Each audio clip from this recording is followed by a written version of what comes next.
ಈಗ ಹುಬ್ಬಳ್ಳಿಯಲ್ಲಿ ಒಂದು ಲವ್ ಜಿಹಾದ್ ಪ್ರಕರಣ ಆಗಿದೆ ಸರ್. ಒಂದು ಆರೋಪ ಕೇಳಿ ಬಂದಿದೆ ಸರ್. ಈ ಬಗ್ಗೆನೂ ಹಿಂದೂ ಸಂಘಟನೆಗಳು ಹಳೆ ಹುಬ್ಬಳ್ಳಿ ಸ್ಟೇಷನ್ಗೆ ಮುತ್ತಿಗೆ ಹಾಕಿ ಹೋರಾಟ ಮಾಡಿದ್ದಾರೆ ಸರ್.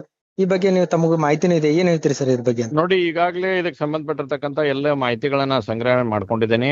ಅವರ ಆ ಬಾಲಕಿಯ ಪೇರೆಂಟ್ಸ್ ಜೊತೆನೂ ಕೂಡ ನಾನು ಮಾತಾಡಿದ್ದೇನೆ. ಅಲ್ಲಿ ಅನೇಕ ನಮ್ಮ ಹಿಂದೂ ಸಂಘಟನೆಗಳ ನಾಯಕರು ಕೂಡ ನನ್ನ ಜೊತೆ ಮಾತಾಡಿದ್ದಾರೆ. ಹಾ ಸರ್. ಇದೊಂದು ಸಾಂಕ್ರಾಮಿಕ ಪಿಡುಗಾಗಿ ಇವತ್ತು ಹಬ್ಬತಕ್ಕಂತ ಕೆಲಸ ಆಗ್ತಾ ಇದೆ. ಹಾ ಇದು ಸರ್. ಲವ್ ಜಿಹಾದ್ ಅಂತಕ್ಕಂಥದನ್ನ ಒಂದು ನೆಪ ಇಟ್ಕೊಂಡು ಈ ರೀತಿ ಹಿಂದಿ ಯುವತಿಯರನ್ನ ಬೇರೆ ಬೇರೆ ರೀತಿಯಿಂದ ಅವ್ರನ್ನ ಆಮಿಷೊಡ್ಡಿ ಬಲೆಗೆ ಹಾಕೊಂಡತಕ್ಕಂತ ಕೆಲಸ ಇವತ್ತು ಬಹಳ ದೊಡ್ಡ ಪ್ರಮಾಣದಲ್ಲಿ ಇವತ್ತು ಆಗ್ತಾ ಇದೆ. ಹಾ ಸರ್. ಇದನ್ನ ನಾವು ಸಂಪೂರ್ಣವಾಗಿ ಖಂಡನೆಯನ್ನ ಮಾಡ್ತೇನೆ.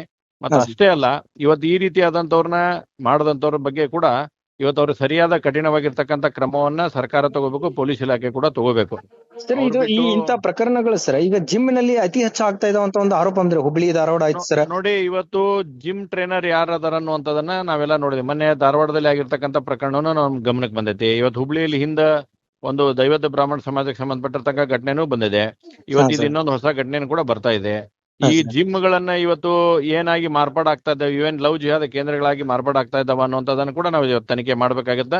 ನಾನು ಪೊಲೀಸ್ ಕಮಿಷನರ್ ಅವ್ರಿಗೆ ಸಂಬಂಧಪಟ್ಟಿರ್ತಕ್ಕಂಥ ಅಧಿಕಾರಿಗಳಿಗೂ ಕೂಡ ನಾನು ಬಹಳ ಸ್ಪಷ್ಟವಾಗಿ ಹೇಳ್ತೇನೆ.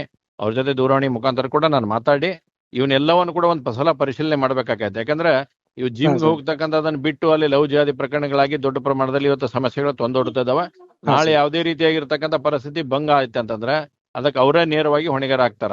ಇವತ್ತು ನೋಡಿ, ನಾನು ಕೇಳಿರ್ತಕ್ಕಂಥ ಸಂಗತಿ, ಆ ಬಾಲಿಕೆಯ ಮನೆ ಮೇಲೆ ಬಂದು ಇವತ್ತು ಕಲ್ಲು ಹೊಡೆದು ತಲವಾರ ಇನ್ನೊಂದು ಮತ್ತೊಂದು ತೋರ್ಸ್ತಕ್ಕಂಥದ್ದು ಹಲ್ಲೆ ಮಾಡುವಂತ ಪ್ರಯತ್ನ ಮಾಡಿದೆ. ಇದೇನು ಯಾವ ನ್ಯಾಯ ಇದೆ?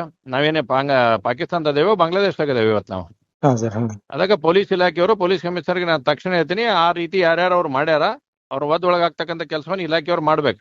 ಅಂದ್ರೆ ಬೆಳಗಿನ ಜಾವನ ಸರ್ ತಲವಾರು ಮತ್ತು ಒಂದು 8 ಜನ ಒಂದು ಕಾರಲ್ಲಿ ಹೋಗಿ ಅಂದ್ರೆ ತಲವಾರು ಹುಡ್ಕೊಂಡು ಹೋಗಿ ಹುಡುಗಿ ಮನೆ ಕಡೆ ಹೋಗಿ ಒಂದು ಹಲ್ಲೆ ಮಾಡಿದಾರೆ ಅಂತ ಒಂದು ಆರೋಪ. ಯಾವ ಕೂಡ ಸಹಿಸುವಂತ ಪ್ರಶ್ನೆ ಇಲ್ಲ. ಇದನ್ನ ಬಹಳ ಸ್ಪಷ್ಟ ಆಗೈತೇನೆ. ಇದನ್ನ ಯಾವ ಕೂಡ ಸಹಿಸುವಂತ ಪ್ರಶ್ನೆ ಇಲ್ಲ.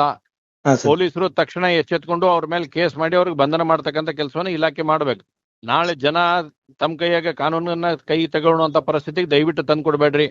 ಹುಬ್ಬಳ್ಳಿ ಇವತ್ತು ಬಹಳ ಶಾಂತವಾಗೈತಿ. ಅನೇಕ ವರ್ಷದಿಂದ ಎಲ್ಲರೂ ಪರಿಶ್ರಮ ಪಟ್ಟು ಶಾಂತಿ ಇಡುವಂತದಾಗ.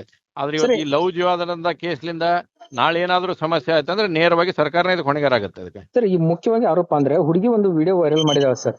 ಯಾರು ಹಿಂದೂ ಹುಡುಗಿ ಅನ್ಯಾಯಕ್ಕೆ ಒಳಗಾದಂತ ಏನಂದ್ರೆ ಈ ಸಮೀರ್ ಮುಲ್ಲಾ ಅನ್ನುವಂತವ ಹುಡುಗಿಯ ಜೊತೆ ಸ್ನೇಹ ಮಾಡಿಕೊಂಡು ಹುಡುಗಿ ತಾನು ಡ್ರಾಪ್ ಕೇಳಿದ್ದಾನೆ ಸರ್. ಹುಡುಗಿ ಕಡೆ ಡ್ರಾಪ್ ಕೇಳುವಾಗ ತನ್ನ ಮನೆಗೆ ಕರೆಸ್ಕೊಂಡು ನೀರಲ್ಲಿ ಒಂದು ಏನೋ ಮದ್ದು ಬರುವಂತ ಔಷಧ ಹಾಕಿ ಒಂದು ಅನೈತಿಕ ಚಟುವಟಿಕೆ ಮಾಡಿದಾರ ಅಂತ ಒಂದು ಹುಡುಗಿ ಒಂದು ಆರೋಪ ಮಾಡಿದಾವೆ ಸರ್. ನೋಡಿ, ಇವತ್ತು ವಿದ್ಯಾರ್ಥಿನಿ ಅಥವಾ ಯುವತಿ ಮಾಡದಂತ ಸಂದರ್ಭದ ಅದನ್ನೇನ್ ಕಂಪ್ಲೇಂಟ್ ಮಾಡ್ರೆ ತಕ್ಷಣ ಕಂಪ್ಲೇಂಟ್ ತಗೊಂಡು ಅವನ ಮ್ಯಾಗ ತುರ್ತು ಕ್ರಮ ತಗೊಳ್ಳುವಂತ ಕೆಲಸವನ್ನ ಪೊಲೀಸ್ ಇಲಾಖೆ ಮಾಡ್ಬೇಕು. ಇದರಲ್ಲಿ ಯಾವುದೇ ರೀತಿಯಾದಂತ ಮುಲಾಜನ್ನ ಇಡಬಾರ್ದು ಅನ್ನುವಂಥದ್ದನ್ನ ಬಹಳ ಸ್ಪಷ್ಟವಾಗಿ ಹೇಳ್ತೇನೆ ನಾನು. ಈ ರೀತಿಯಾದಂತ ಘಟನಾವಳಿಗಳು ನಡೆದಂತ ಸಂದರ್ಭದಲ್ಲಿ ಇಲಾಖೆಯವರು ತಕ್ಷಣ ಕ್ರಮ ತೆಗೆದುಕೊಳ್ಳುವಂತ ಕೆಲಸ ಆಗ್ಬೇಕು. ಅವರು ಕಂಪ್ಲೇಂಟ್ ಕೊಟ್ಟರು ತಗೊಂತೀವಿ, ನೀವು ಕಂಪ್ಲೇಂಟ್ ಕೊಟ್ಟರು ತಗೊಂತೀವಿ, that is not right way. ಇವತ್ತು ಯಾರು ಈ ರೀತಿಯಾಗಿರ್ತಕ್ಕಂಥ ಆಗೈತೆ, ಹಾಗಾದ್ರೆ ಯಾರ್ದ ಮನೆಯಾಗ ಆತಂದ್ರೆ ಅದನ್ನ ಅವಾಗ ಹೆಂಗೆ ಹೇಳ್ತೀವಿ ನಾವೆಲ್ಲರೂ? ಯಾರ್ದೋ ಮನೆಯಾಗ ಆಗ್ಬೋದು, ಇವತ್ತು ಅವ್ರ ಮನೆಯಾಗ ಆಗ್ಬೋದು, ನಮ್ಮ ಮನೆ ಆಗ್ಬೋದು, ಇನ್ನೊಬ್ರ ಮನೆಯಾಗೂ ಆಗ್ಬೋದು. ಅವಾಗ ನಾವು ಇದನ್ನೇ ಸ್ಟೇಟ್ಮೆಂಟ್ ಮಾಡ್ತೇವೆ. ಹೆಂಗಂದ್ರೆ ಯಾಕಂದ್ರೆ ಪೊಲೀಸರು ಕೂಡ ಸ್ವಲ್ಪ ಅರ್ಥ ಮಾಡ್ಕೋಬೇಕು. ಇದ್ರಾಗ ಏನ್ ನಡೆದಿರ್ತಕ್ಕಂಥ ವಿಷಯಗಳನ್ನ ಸಂಪೂರ್ಣ ಗಮನಿಸಬೇಕು. ಅವ್ರು ಕೊಟ್ಟರು ತಗೊಂತೇವೆ, ಇವ್ರು ಕೊಟ್ಟರು ತಗೊಂತೇವೆ, that is not right way. ಇದನ್ನ ನಾನು ಬಹಳ ಸ್ಪಷ್ಟವಾಗಿ ಹೇಳಕ್ಕೆ ಇಚ್ಛೆ ಪಡ್ತೀನಿ. ಹಾಗಾದ್ರೆ ಇವತ್ತು ಏನು ಈ ಹುಡುಗಿ ಬಗ್ಗೆ ಮಾಡಿದಾರ, ಇಷ್ಟೆಲ್ಲ ಸಮಸ್ಯೆಗಳನ್ನ ತಂದೊಡ್ಡಿದಾರ, ಅದಕ್ಕೆ ತಕ್ಷಣ ಅವ್ರ ಮೊದಲು ಒಳಗಾಗ್ತಕ್ಕಂಥ ಕೆಲಸ ಇಲಾಖೆ ಮಾಡ್ಬೇಕು. ಸರ್ ಈಗ ಅತಿ ಹೆಚ್ಚು ಅಂದ್ರೆ ಹುಬ್ಳಿ ಧಾರವಾಡದಲ್ಲಿ ಅತಿ ಹೆಚ್ಚು ಲವ್ ಜಿಹಾದ್ಗಳು ಆರೋಪಗಳು ಕೇಳಿ ಬರ್ತಾ ಇದೆ ನೋಡಿ. ಇವತ್ತು ಬಹಳ ದೊಡ್ಡ ಪ್ರಮಾಣದಲ್ಲಿ ಲವ್ ಜಿಹಾದ್ ಪ್ರಕರಣ ಹೊರಗಡೆ ಬರ್ತಾ ಇದಾವ. ಇದನ್ನೆಲ್ಲವನ್ನು ಕೂಡ ನಾವು ಅರ್ಥ ಮಾಡ್ಕೊಂತಾ ಇದ್ದೇವೆ. ಇದು ಬಹಳ ಸ್ಪಷ್ಟವಾಗಿ ಗೊತ್ತಾಗ್ತಾ ಇದೆ. ಇವತ್ತು ನಾವು ಇಡೀ ಹಿಂದೂ ಸಮಾಜದಲ್ಲಿ ಕೂಡ ಒಂದಿಷ್ಟು ತಿಳುವಳಿಕೆ ಮೂಡಿಸ್ತಕ್ಕಂಥ ಕೆಲಸವನ್ನ ನಾವು ಮಾಡ್ಬೇಕಾಗಿರ್ತಕ್ಕಂಥ ಅನಿವಾರ್ಯತೆ ಇವತ್ತು ಬಂದೈತಿ. ನಾವು ಇದನ್ನ ಬಂದ್ಮೇಲೆ ನಾನು ಅನೇಕ ನಮ್ಮ ಸಮಾಜದ ಎಲ್ಲಾ ಸಮಾಜದ ಪ್ರಮುಖರನ್ನ ಕರೆಸಿ ಅವ್ರ ಜೊತೆ ಮಾತಾಡಿ ಇದಕ್ಕೆ ಸಂಬಂಧಪಟ್ಟಿರ್ತಕ್ಕಂಥ ವಿಷಯಗಳನ್ನ ಚರ್ಚೆ ಮಾಡಿ ವಿದ್ಯಾರ್ಥಿಗಳಿಗೆ, ವಿದ್ಯಾರ್ಥಿನಿಯರಿಗೆ ಏನ್ ತಿಳಿಸ್ಬೇಕೋ ಅದನ್ನ ತಿಳಿಸ್ತಕ್ಕಂಥ ಕೆಲಸವನ್ನ ನಾವು ಮಾಡ್ತೇವೆ. ಸರ್, ತಮ್ಮ ನಿಲುವು ಏನು ಸರ್ ಈಗ ನೆಕ್ಸ್ಟ್ ಮುಂದಾದ್ಮೇಲೆ? ನೋಡಿ, ಇದ್ರೊಳಗೆ ಬಹಳ ಸ್ಪಷ್ಟ ಐತಿ. ಮೊದಲು ಇವ್ರನ್ನ ಯಾರು ಮಾಡ್ಯಾರ ಅವ್ರ ಮೇಲೆ ಕ್ರಮ ತಗೊಳ್ತಕ್ಕಂಥ ಕೆಲಸವನ್ನ ಪೊಲೀಸ್ ಇಲಾಖೆಯವ್ರು ಮಾಡ್ಬೇಕು.